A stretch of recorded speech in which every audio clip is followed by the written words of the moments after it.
Bonjour à tous et bienvenue sur Challenge dans le Talk Entreprise, votre rendez-vous business produit par Open Media, mettant en lumière les succès d'entreprises. Aujourd'hui, nous allons nous intéresser à une entreprise spécialisée en conseil en productivité et fidélisation des collaborateurs. Son nom, c'est Plume & Biz, et pour en parler, j'ai le plaisir d'accueillir respectivement Corinne Dimunch, sa fondatrice, et Anne-Sophie Orecchini, la directrice générale déléguée de Finance Consulte, pour nous apporter toute son expérience en ayant fait appel justement à cette entreprise.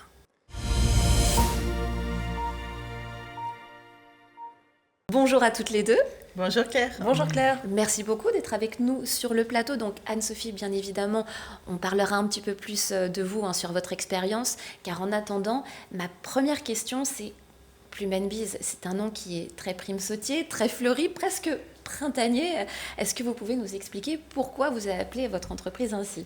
Eh bien déjà parce que Plume & Biz adresse les sujets de l'engagement des collaborateurs. D'accord. Et pour engager les collaborateurs, on doit parler de communication, donc de la plume, Oui. de la communication, et du travail en intelligence collective, donc les bises, les abeilles qui travaillent complètement en équipe. D'accord. Eh bien, forte de ce savoir, justement, j'ai cru comprendre que Corinne, vous avez un parcours un peu atypique. Vous avez une vision 360 du monde de l'entreprise, car vous êtes et à la fois passé salarié, mais aussi passé de l'autre côté, plutôt dans le côté donc RH, directrice. C'est avant tout un métier passion, cette entreprise. Est-ce que c'est la réunion justement de cette cumulation d'expérience ? Absolument. Moi, je viens du monde de la communication et du marketing initialement, également dans le développement durable, et ce sont des sujets en fait qui me sont très très forts, Ouais. très viscéraux, et ces expériences-là m'ont amené aux ressources humaines, et j'aurais tendance à dire plutôt à l'humain qu'aux ressources qui sont plutôt techniques, en Oui. fait plutôt outillage. Et en fait, Plume & Biz, c'est ma 3e entreprise. D'accord.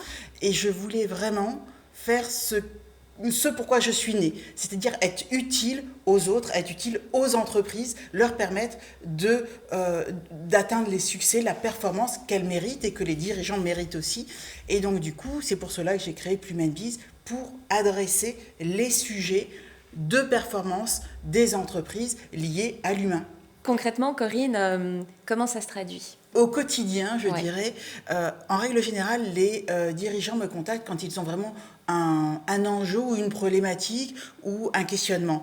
Et première chose que je fais, je pose un diagnostic. D'accord. Pour savoir, en fait, les capacités d'amélioration de l'entreprise, soit globalement, soit sur des enjeux particuliers.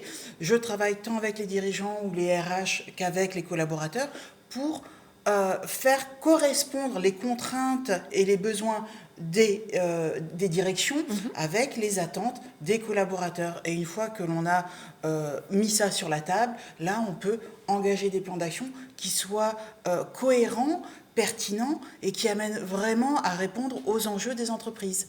Et donc après, une fois que l'on déroule le ou les plans d'action, tout ça, ça se fait logiquement en accompagnement. Alors justement, c'est là où votre témoignage, Anne-Sophie, pourra nous être éclairant, très important.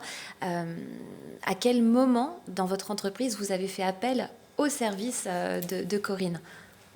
Eh bien, on a fait appel au service de Corinne à un moment assez clé pour l'entreprise, puisque Finance Consulte, pour la présenter rapidement, c'est une société de conseil en financement d'infrastructures, principalement des infrastructures de services publics. Oui. Donc c'est un métier très technique et en même temps c'est un cabinet de conseil, donc c'est un métier d'homme dans lequel la place de l'humain est assez clé. Et on est en phase de développement important, puisqu'on a fait entrer en 2024 de nouveaux actionnaires au capital de la société. L'essentiel des actionnaires jusqu'à présent étaient des actionnaires managers de l'entreprise, et donc maintenant on a des actionnaires financiers, Turen et BPI, pour accompagner notre développement.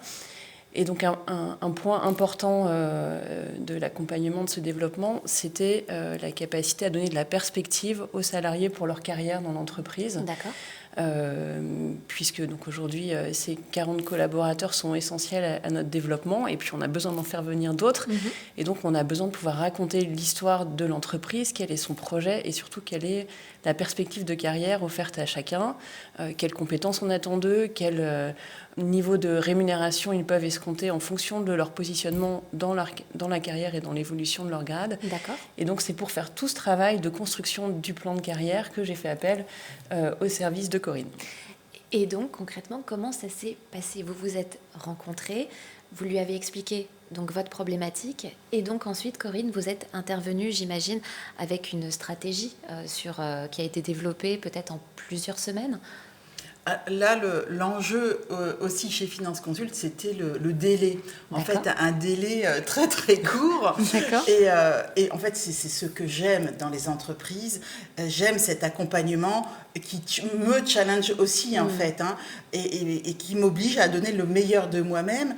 Et donc, du coup, dans ce temps très court, on a dû en effet mettre en place toute une stratégie et surtout des actions en place pour amener au résultat de pouvoir faire les entretiens annuels, de pouvoir annoncer aux collaborateurs ce qui leur est proposé. Et je pense que Anne-Sophie, tu es la mieux placée pour parler de tout ça. Oui, ce temps court, en fait, il était lié à la volonté de pouvoir projeter les collaborateurs dans, on va dire, le nouveau Finance Consult, en fait, le résultat de cette opération en capital et des perspectives qu'on donnait à la société, au moment clé dans la vie d'une entreprise pour les salariés, qui est le moment des évaluations annuelles. Normalement, ça se fait plutôt en janvier-février. Là, nous, on a poussé un peu jusque mars pour être bien prête, mais j'ai donné effectivement une feuille de route assez serrée à Corinne qui était il faut que mon plan de carrière, il faut que mon nouveau support d'évaluation annuelle et ce qui va en découler, qui sera le plan de formation, la manière dont on va accompagner les collaborateurs dans le développement de leurs compétences, eh bien, tout ça, on doit l'avoir fait en 3 mois maximum. Wow. Donc c'était un délai effectivement très serré. C'était et Corinne a relevé le défi. Enfin, elle m'a coachée pour réussir à relever le défi. Donc c'était un très beau challenge, visiblement défi relevé. Est-ce qu'aujourd'hui, vous pouvez déjà mesurer un impact sur votre entreprise et dans l'ambiance au sein de vos collaborateurs?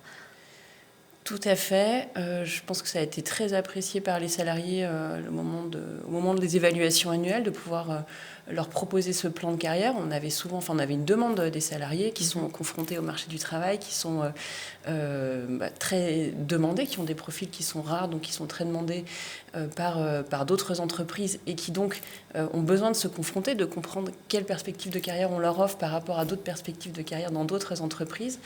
Et donc ça les rassure beaucoup, je pense, de savoir qu'on pense à eux sur le long terme et qu'on leur propose une carrière qui comprend des étapes clés, des jalons qu'ils sont en capacité de comprendre et d'anticiper. Autre bénéfice, c'est dans nos procédures de recrutement, puisque désormais on explique la philosophie de l'entreprise, son projet, mais on donne aussi cette perspective de carrière aux salariés. Et donc ça a de la valeur dans la comparaison des entreprises pour quelqu'un qui est dans une procédure de recrutement. Donc oui, on en voit déjà les bénéfices. Moralité, si j'ai bien compris, Plumenbiz, c'est une entreprise qui aide à fédérer, à retrouver une quête de sens, peut-être à extraire l'ADN et à davantage le valoriser. Moi, je dirais en tout cas, ma volonté, c'est d'aider les entreprises à se structurer pour qu'elles performent de manière mieux organisée. Très bien. Voilà. Et pour moi, c'est fondamental d'être bien organisé, bien structuré, d'avoir les bons outils pour nous aider, pour pouvoir en fait scaler. Je prends un peu le modèle start-up, mais on passe de start-up à scale-up, mais ça ne se fait pas comme ça. Il faut être organisé, structuré pour pouvoir le faire. Exactement, comme les abeilles. Exactement. Le temps file vite, ça sera ma dernière question. Quelle est votre stratégie de déploiement à horizon 2030 ? Est-ce que vous avez déjà pensé à un demain ? Alors, il faut garder en tête que à peu près 85% des métiers qui seront effectifs en 2030 n'existent pas encore. Oui. Donc, non, je ne sais pas vous dire ce que Plumenbiz sera en 2030. Par contre, je suis extrêmement attentive à toutes ces évolutions, aux évolutions technologiques. D'abord, c'est ma curiosité naturelle. Et je pense qu'il faut que nous nous adaptions tous à cette évolution du monde, du contexte, et puis du monde professionnel aussi. Donc, il y a du boulot. Merci beaucoup. Merci beaucoup, Corinne Diemünsch, de nous avoir parlé de votre entreprise Plumenbiz. Merci beaucoup aussi à vous aussi, à Anne-Sophie Claire. Orecchini, pour nous avoir fait part de votre expérience. Quant à nous, on se retrouve très prochainement dans une nouvelle édition du Talk Entreprise sur Challenge. À très bientôt.